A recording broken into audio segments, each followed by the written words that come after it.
Estimada y distinguida audiencia de Radio Horizontes, un cordial saludo para todos ustedes. En esta oportunidad tenemos precisamente la grata presencia para poder dialogar con el padre Bernardo Gantier de la Compañía de Jesús, que nos va a abordar de un tema muy importante y que es de gran interés en la población sucrense y chuquisaqueña. Nos referimos precisamente a la patrona y a la Virgen de Guadalupe, para lo cual precisamente ya le brindamos nuestro cordial saludo, padre. Radio Horizonte precisamente en esta oportunidad desea conversar con usted sobre este tema tan importante como es la Virgen de Gualala, que comúnmente la conocemos. Muy bien. ¿Qué tal? Buenos a todos, un saludo. Hablando de la patrona de Sucre. Bueno, inicialmente la patrona es la Inmaculada Virgen María. La advocación, ¿no? O sea, la Virgen es la misma, pero tiene distintas advocaciones según los episodios de su vida, según el lugar donde se le venera, etcétera, ¿no? Entonces, inicialmente la catedral está dedicada a la Inmaculada Concepción de la Virgen María. Esa es la patrona. Y es un error que en algunas páginas de Google, de Wikipedia y todo, ponen Catedral de Sucre, de la Virgen de Guadalupe. No, la catedral es de la Inmaculada. Ella es la patrona inicialmente. Entonces, sin embargo, la devoción ha hecho que se vuelque la devoción a la patrona, que se te constituya patrona de la ciudad, la imagen de la Virgen de Guadalupe. Y para ella se le dio una capilla aparte de la misma catedral, anexa, pero es distinta. Es otra, ¿no? Otra capilla, la de Guadalupe. ¿Y de cómo viene? Bueno, pues el santuario de Guadalupe está en España, en la región de Extremadura. En esa hay unas leyendas sobre su historia y hay trabajos sobre... Ustedes saben que las leyendas no necesariamente quiere decir que sean verdad tal cual. ¿No? La historia, las leyendas tienen algo de historia, se puede decir así generalmente, ¿no? Entonces, cuentan que en la ciudad de Sevilla había una imagen de la Virgen María y cuando entraron los árabes musulmanes, los cristianos se escaparon con esta imagen y la escondieron. La escondieron en el campo, la enterraron. Me parece que es debajo de una campana.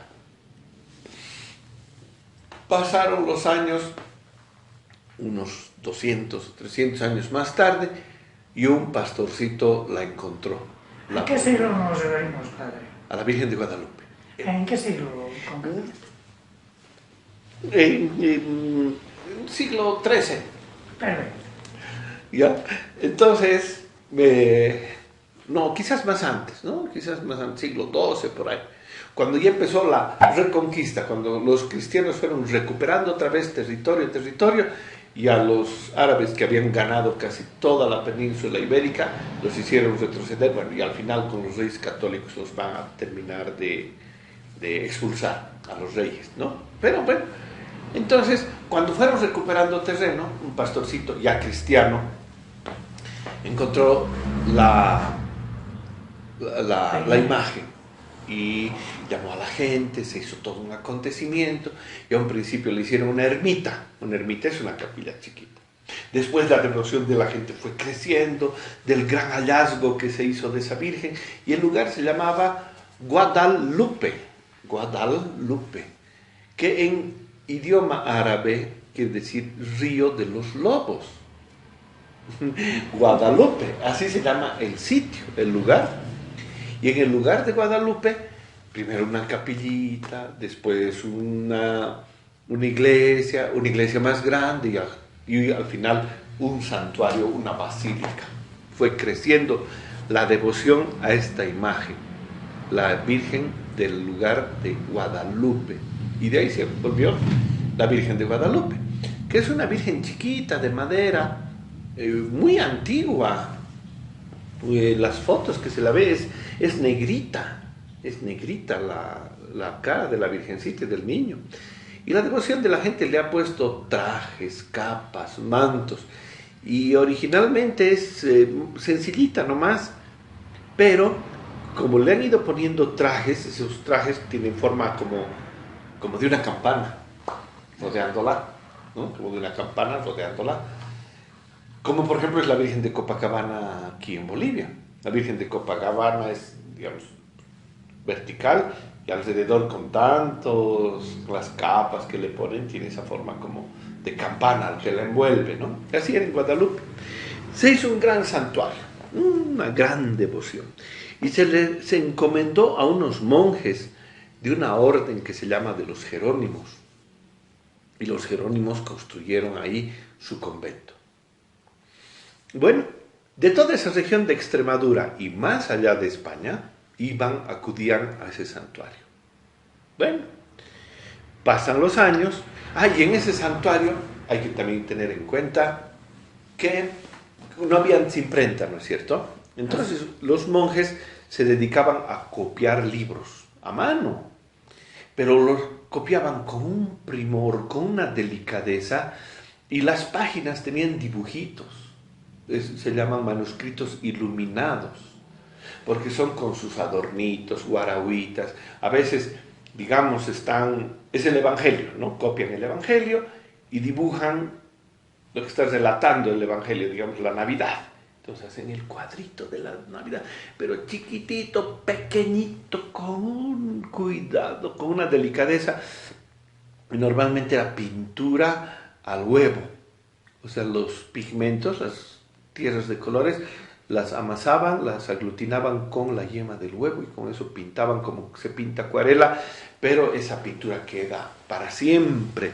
Y encima le ponían todavía laminitas de pan de oro. Son unas joyas. Cada libro era una joya, una obra de arte. Eso trabajaban los monjes ahí. Y peregrinos iban de todo lado. Y resulta que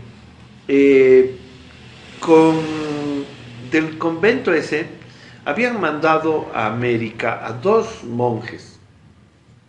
Uno era el Fray Diego de Ocaña y el otro ahorita no me estoy acordando su nombre, eran 2. Y les habían dicho, vayan a América y promuevan la devoción a la Virgen. Y de paso también traigan limosna, porque estamos pasando mucha necesidad en el santuario. Muy bien, así fue que vinieron 2 monjes a América. Y uno de ellos, Fray Diego de Ocaña, tenía su diario, iba escribiendo todo lo que le pasaba. Y claro, primero irían al Caribe, Panamá, de Panamá a Paita. Paita es un puerto del Perú, y de ahí fueron recorriendo de ciudad en pueblo y todo. Y en una de las ciudades su compañero se enferma, se muere y lo deja solo. Pero él continúa, dice que lloró, se fue a un cerrito y se puso a llorar la pérdida de su compañera. Pero siguió el camino. Fue hasta Chile, viajando pueblo a pueblo, ¿no? Lima, Chile, trastornó la cordillera, fue a lo que ahora es Mendoza, Jujuy, Tucumán, Jujuy, llegó a Potosí en 1601, estaba en Potosí. Y justo en eso, en Potosí había estado nuestro obispo, Fray Alonso Ramírez de Vergara. Entonces estaba ahí, y ahí se presentaron, y en Potosí le pidieron que pinte. Pintó, creo, una Virgen de Guadalupe. ¿Por qué? Porque había muchos españoles, o hijos de españoles, ya sea criollos, ya sean mestizos, descendientes de extremeños. Había harto extremeño. El mismo obispo era extremeño. O sea, era el santuario de su región. Entonces el obispo le había dicho que baje a La Plata. Entonces él vino aquí a La Plata. Fray Diego de Ocaña lo habían acomodado bien en la casa del deán de la catedral, que deán es como el que preside el cabildo, o sea, es el senado de los sacerdotes de la catedral, es como un senado, ayudan al obispo a gobernar la iglesia. El deán sería el presidente, y se llamaba Larreategui. Ese era una persona muy amada en Sucre, Juan de Larreategui se llamaba. Y él lo había cogido en su casa y le había traído todo para que pinte una Virgen de Guadalupe. Y él nunca había agarrado óleo. Y claro, la pintura que él aprendió en el convento de su tierra era pintura al huevo, como acuarela. Y le trajeron pintura al óleo. Entonces nunca había pintado. Se encomendó a Dios y dijo, Dios mío, ayúdame a pintar a tu madre.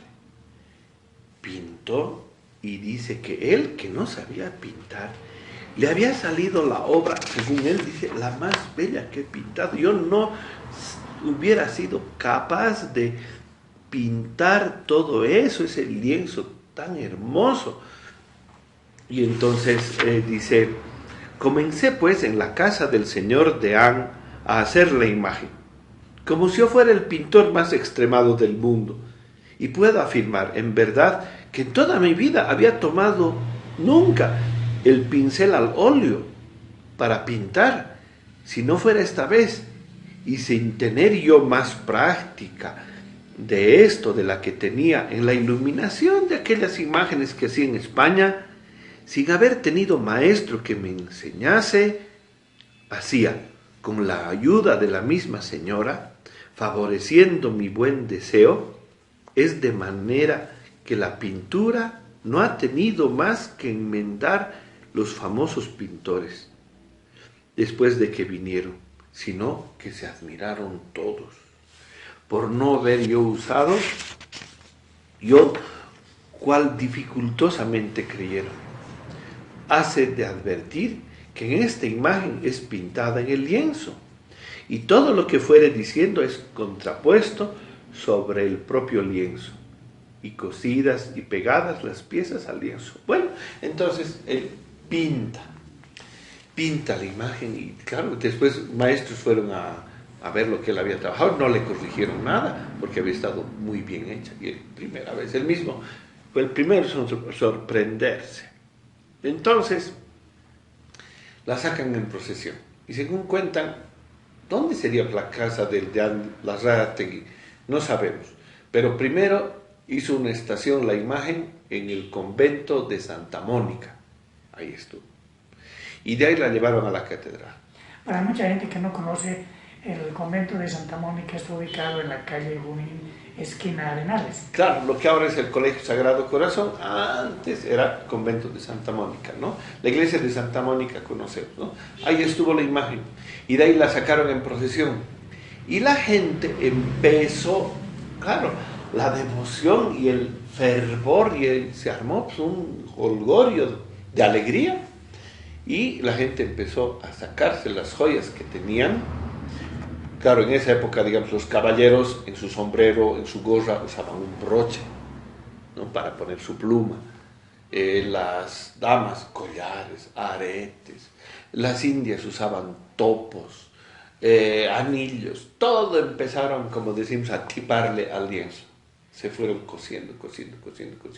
La llevaron a la catedral y de ahí la pusieron como patrona de la capilla que se estaba construyendo. La capilla de Guadalupe había estado haciéndola construir el obispo Alfonso Ramírez de Vergara en honor a San Ildefonso. Así dice, para San Ildefonso era esa capilla. Y él, como le tenía mucha devoción a San Ildefonso, había destinado que se construya con más su cripta. La cripta es la capilla subterránea, para que ahí sea su sepultura. Bueno, pero resulta, como llegó esta imagen, no, pues ya se cambió y ahí se puso la imagen. Pasan los siglos, la devoción de la gente aumenta, y hay historias, porque cada joya de esas tiene su historia. Por ejemplo, dicen una vez que estaban acomodando la imagen, cuando pusieron unos joyeros, les dijeron que acomoden bien, y encontraron una salamandra. Salamandra es como una lagartija de agua, ¿no ven? No tenemos aquí en Bolivia, pero una salamandra de oro, con esmeraldas. Y habían dicho, qué bonita esmeralda, ¿dónde lo ponemos? Uy, qué lindo sería que tengamos, uno de los joyeros había dicho, si tuviéramos su parcito, lo hubiéramos puesto una frente a otra. Y en eso entra por la puerta, dice, una india viejecita. Viejecita, viejecita. Y dentro de un pañuelito, con un pañuelito envuelto, y dice, yo quiero dar mi ofrenda a mi madre, que es, abre el pañuelito, una salamandra de oro con esmeraldas, su par de la otra, digamos su colita de la que tenían, da hacia la derecha, la que trajo la viejecita, daba hacia la izquierda. Entonces, cabalito para ponerlas una frente a la otra. ¿Y quién sería esa viejecita? No se sabe. Descendiente de los incas sería, pero una ya viejecita que seas pobre, pero sus antepasados también tal vez fueron indios ricos. Bueno, y así uno puede ir encontrando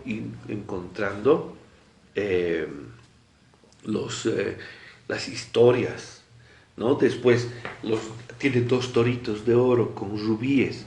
Esos toritos de oro con rubíes dicen que recuerdan la época en que cuando se sublevaron los cataris querían entrar a saquear la ciudad de La Plata. Eso es año 1782, si no me acuerdo mal, ¿no? Entonces querían entrar y habían dicho, vamos a tomar chicha en las calaveras de los oidores, así habían dicho. Entonces se organizó una milicia para ir a defender la ciudad en lo que ahora se llama La Punilla, Guerra Loma, en esa zona. Entonces dice que las mujeres de la ciudad habían sacado en procesión a la Virgen de Guadalupe. Y en eso dice que apareció una mujercita, dice una indiecita, con 2 toros. Y los toros embistieron a la gente de los catari y los dispersaron. Eso cuenta. Y entonces la ciudad, en gratitud por haber mandado a esa mujercita con los 2 toros a la Virgen, que estaba a la misma hora en que las mujeres estaban haciendo la procesión en la ciudad, los hombres estaban en una milicia defendiendo, atajando la entrada de los cataris a la ciudad.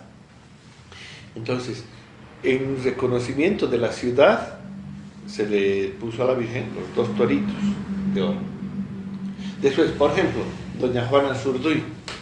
Doña Juana Zurduy era una mujer muy adusta, se dice, o sea, muy estricta, seria, y entonces dice que ella no quería homenajes, ¿no? Por ejemplo, cuando ella habían querido hacerle un homenaje, dijo, a mí no me van a estar haciendo homenajes, háganle a mi capellán, al padre Polanco, creo que es Jerónimo Francisco Polanco, que murió con mi esposo en la batalla del Vilar, por defenderme.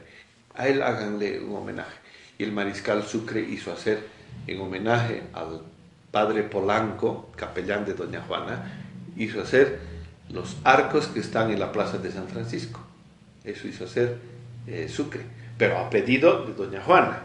Entonces doña Juana recibió medallas de premio y ella dijo, esto yo no voy a llevar para mi madre, y están donde la Virgen de Guadalupe. ¿Qué otros personajes más históricos tienen su participación en la devoción a la Virgen? Muchos. Mencionar algunos? No, claro, por ejemplo, Belsu. Ustedes saben que Tata Belsu tenía muchos enemigos que lo odiaban a muerte. Lo odiaban a muerte. Uno de esos era Morales, que después fue presidente después de Melgarejo. Entonces dice que cuando estaba de presidente Belsu, estaba paseando por el Prado, lo que ahora es el parque, y habían, con otro señor más, con otro sedecán, y habían aparecido 2 señores, a caballo también, iba a caballo, se acercaron como quien van a saludar, se sacan el sombrero, todo, y uno de ellos traidoramente agarra una pistola y les dispara a los 2, y huyen, ¿no? Entonces es el famoso atentado a Belsu, ¿no? Entonces ahí los campesinos vieron de lejos, de su ranchito vieron el acontecimiento, corrieron a socorrer a Belsu, se lo llevaron a su ranchito, lo curaron todo y le sacaron una bala. Pero ustedes saben que el escapulario de la Virgen del Carmen había atajado que la bala no entre más adentro. Entonces, más tarde, él va a hacer construir la rotonda en gratitud a la Virgen del Carmen, Belso. Pero la bala la metió en un cofrecito de oro, pequeñito, y se lo puso a la Virgen de Guadalupe. Uno. Otro, don Aniceto Arce. Don Aniceto Arce era presidente y se le tenían jurada a los liberales. Y le quisieron hacer revolución justo el día de la procesión y de la fiesta de la Virgen de Guadalupe, el 8 de septiembre. Entonces, dicen que estaban en misa, todo normal, y dieron un cañonazo. Y ese cañonazo era la señal de que se levanten los soldados. Y tocaron las campanas. Ah, no, pues lo iban a matar. Entonces dice que el presidente Aniceto Arce se escondió a la sacristía y ahí había un padre franciscano, bien, ahorita no me estoy acordando el nombre, pero era bien querido en la ciudad. Y entonces le había dicho, don Aniceto, póngase mi hábito. Se cambiaron. Entonces se puso su terno de Aniceto, el padre de la Recoleta, era uno de los padres de la Recoleta que estaba ahí en la misa. Y con la ropa de fraile franciscano se escapó por la puerta de atrás al seminario y se escondió en la casa de don Atanasio Urioste, o Melitón Urioste, ahorita me estoy dudando, un señor Urioste. Lo acogió, lo recibió, y justo ese señor era del Partido Liberal, de los que estaban haciendo golpe de Estado. No, mientras tanto en la plaza disparo va, disparo viene, fue violento ese golpe de Estado. Y don Aniceto se escondió en su finca y buscó, creo que había un cuartel en Yotala, todo, y armaron la retoma de Sucre. Entonces recuperó el gobierno, todo, y volvió Sucre, don Aniceto, volvió, dice que con arcos de flores, todos los recibieron, y a sus enemigos políticos que querían matarlo, escaparon al Perú. Uno de ellos era Eliodoro Camacho, era el jefe de la revolución, paceño, que después ahorita es héroe que era de los liberales. Ya, entonces, dice que don Aniceto había hecho hacer con libras esterlinas un corazón con una cruz, y fue a visitarlo a este señor Urioste, a este don Atanasio, y le había ido a decir, o Melitón, no estoy dudando, ya por favor, necesito corregiremos después porque estoy hablando de memoria. Entonces, dice que había ido a visitarle y le había dicho, permítame que le deje este presente en señal de mi gratitud. Y el otro le había contestado, mire don Aniceto, yo lo he hecho por ser humano, por humanidad y por espíritu cristiano. Yo lo he acogido a pesar de que usted era enemigo de mi partido. Pero no le puedo recibir. Esto no lo he hecho por ningún regalo, sino por ser cristiano. Entonces, ¿no me va a recibir? No.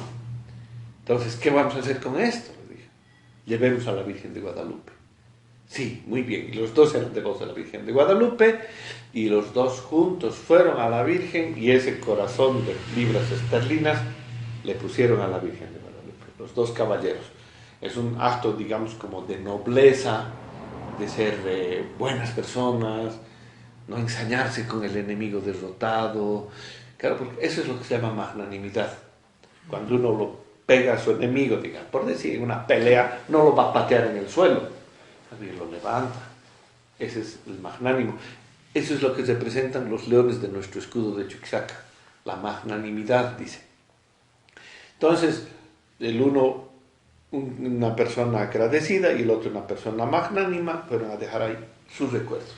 Bueno, y así, esas serían las historias que tiene la Virgen de Guadalupe, y tendría más. Y hay un cuaderno, yo no lo tengo, está en una caja fuerte, con todo el inventario preciso, tal joya perteneció a tal, o sea, tal.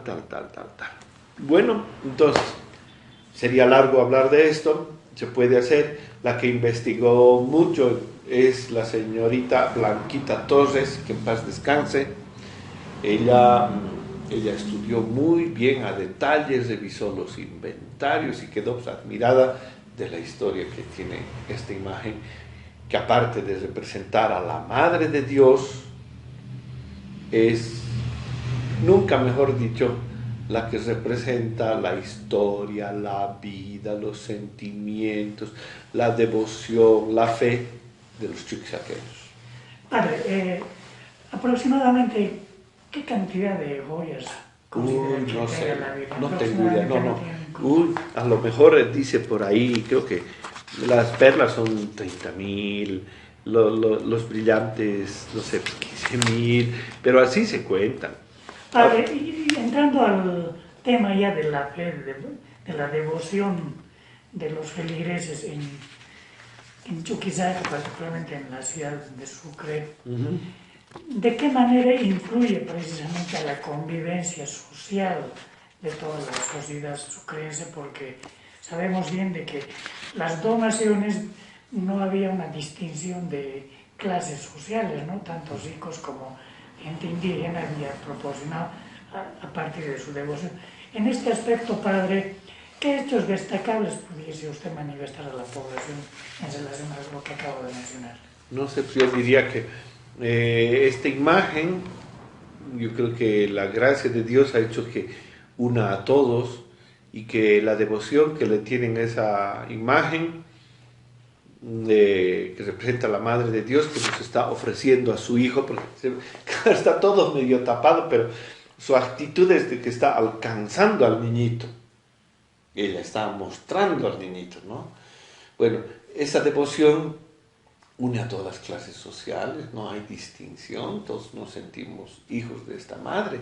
Y así siempre ha sido. Yo después un detallito más, que al final de tanto de lo que tipaban las joyas, el lienzo se rasgó.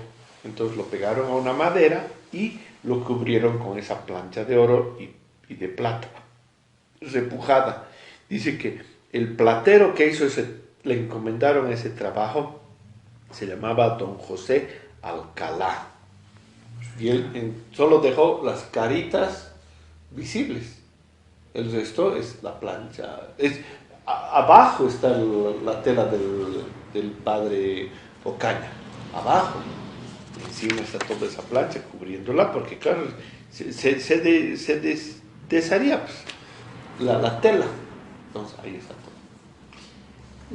Un otro aspecto, padre, que nos interesa también saber es cómo se llevaban en principio las procesiones, cuáles eran más o menos los recorridos y quiénes, al margen de los sacerdotes, cómo se realizaban estas procesiones según la tradición. No sé, son tradiciones multitudinarias. Normalmente era la vuelta a la plaza nomás antes, antiguamente. Hay fotos de esa procesión. De las primeras fotos sacadas en Bolivia es la procesión de la Virgen de Guadalupe y justo está todo el gentío delante de la Casa de la Libertad.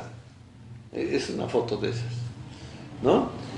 No, pues dice que todos iban con sus mejores galas, elegantes, lo que cuentan, ¿no? Que dice que las polleras de las cholas, frac. Eso se va a hacer con las personas mayores, hay que hacerse contar, aunque ya no hay quien cuente de estas cosas, porque a mí me han contado personas viejecitas, o sea, personas actualmente tendrían 140 años, ahorita. No, ellos contaban, ¿no? Que tan elegantes, las caravanas que se colgaban de sus orejas, inmensas, las polleras eran de seda y frac, sonaban, hacían arcos. Antes había corrida de toros, carrera de caballos, se armaban tarimas o graderías balcones, dicen, ¿no? En la plaza. Claro, la plaza antes era sin árboles, ¿no? Y hay todavía esos juegos ahí. Padre, finalmente para ir cesando esto, ¿cómo ve en la actualidad esta celebración de pleitesía a la Virgen de Guadalupe, ¿qué cosas tendrían que corregirse o qué cosas tendría que rescatarse de la historia en relación precisamente a esa devoción de la Virgen? Yo soy medio anticuado. No, lo que sí veo es que se mantiene la devoción a la Virgen, mucho, mucho. Se mantiene y creo que hasta crece. Y creo que eso se puede notar en los días de la novena en que hay tanta gente que va simplemente a rezar, a oír las coplas tan hermosas que deben tener una antigüedad de 400 años. Esas coplas en quechua que se siguen transmitiendo. Antes había la entrada de ceras, que era la gente del campo que traía ceras. Eso ya no hay, ya no he visto. Y lo que a mí, la verdad, ¿para qué voy a ser? Voy a ser sincero, no me gusta la entrada. No me gusta. Mucho aparato, mucho, no sé, ostentación. Y lo más horrible, pues, el desorden, la suciedad, la chupa. Eso en vez de ser un acto de devoción es un acto de ofensa a la Virgen. Pero yo te voy a hablar, yo qué tengo que decir, pero eso a mí no me gusta para nada. Un aspecto también que es importante, padre, mencionar, y la esencia misma de la devoción, lo que se mencionaba hace unos instantes, lo de la novena y la procesión. Esos aspectos que resaltan en la devoción, ¿de qué manera cree que tendrían que influenciar más en la fe misma del pueblo católico y en quienes participan precisamente a través de las actividades de tipo cultural? ¿Cómo tendría que hacerse todo que eso? la gente tiene que aumentar la devoción a María y nunca olvidar que María siempre nos ofrece a su Hijo Jesús. Entonces, el homenaje del pueblo, recibe el homenaje del pueblo cristiano que cumple lo que dice el canto de la Virgen. Todas las generaciones me bendecirán, me llamarán feliz, dice el canto del Magnificat de la Virgen María. Y creo que es una manera de expresarle la gratitud que tenemos porque nos entregó a su Hijo. Bien, padre, algunos aspectos que quisieras redondear respecto a lo que hemos Creo que más en relación a la Virgen. debe haber más cosas, pero ahorita eso yo creo que con es suficiente, si no es mucha dosis. No, esto de aquí es mucha dosis. Bueno, padre Bernardo, ha sido un gusto dialogar con usted y usted siempre dándonos las luces necesarias para que el pueblo sucrense precisamente sepa de toda esta realidad y toda esta tradición, más que tradiciones, esa efervescencia cristiana en la que le da el sentido precisamente a lo que es lo católico y a lo que es precisamente la fe y devoción ante la Virgen de Guadalupe. Muy gentil, padre Bernardo, si desea agregar algo más. No, jamás necesito, más bien que participen con toda devoción y que siempre se respete a María en nuestros actos. Muy gentil, padre. Bueno, en la nota estuvimos con el padre Bernardo Gantier, quien precisamente nos ha podido dar a conocer todo lo que significa la historia de la Virgen de Guadalupe acá en el departamento de Chuquisaca y particularmente en la ciudad de Sucre.